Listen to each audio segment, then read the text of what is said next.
क्षेत्र में शंखकर्ण नामक एक तपस्वी महान रुद्र का ध्यान करते हुए पर्णव जप किया करते। अरे सर भगवान रू जप करनू, भजन करनू, तप करनू, ये शब्दों तीर कन्नी माते लागा ने पलटवार हुआ तो हुआ।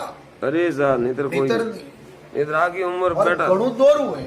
बाबा तो भगवान कहो कि एक समय वहां एक अस्थि मात्र शरीर वाला प्रेत आया। अरे सर खाली शरीर हाड़ गई से अरे एडो प्रेत। अरे सर उसे देखकर शंकुकर्ण ने पूछा, तुम कौन हो और कहां से आए हो?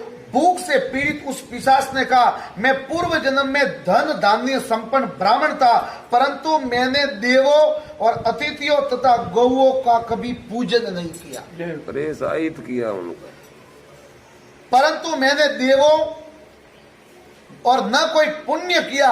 एक बार विश्वनाथ का दर्शन कर स्पर्श पूर्वक उन्हें नमस्कार किया और तत्क्षण ही में मृत्यु को प्राप्त हो गया। अरे सा भगवान खाली एकांत मेरे पूर्व जन्म काशी विश्वनाथ का दर्शन। अरे सा इस कारण मुझे यमलोक नहीं जाना पड़ा, किंतु पुण्य के अभाव में पिशाच योनि की प्राप्ति हुई। वाह भगवान, कहो क्यों? वाह भगवान, भगवान रा दर्शन करवाती यमलोक में जानो नहीं पड़ी, अरे पर सा पिशाच योनि में आवणु कारण आरू पुण्य रो अभाव। अरे सा कदी दान पुण्य की दो। अब मैं बहुत दुखी हूँ, यदि कोई उपाय हो तो मुझे शरणागत का आप उद्धार करें।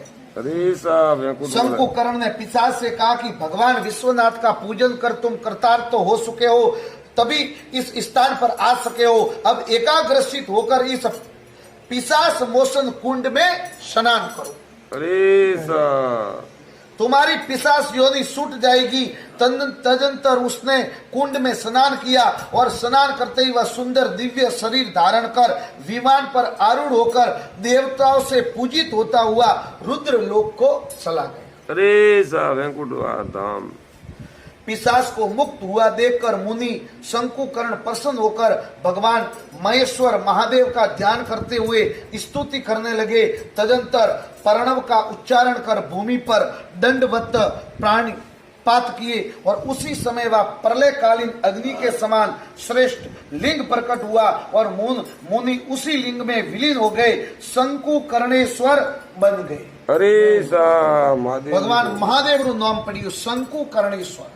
अरे सा अब ईश्वलन पालांतर में कुछ विस्तार पूर्ण यह कथा काशी खंड के उत्तरार्ध अध्याय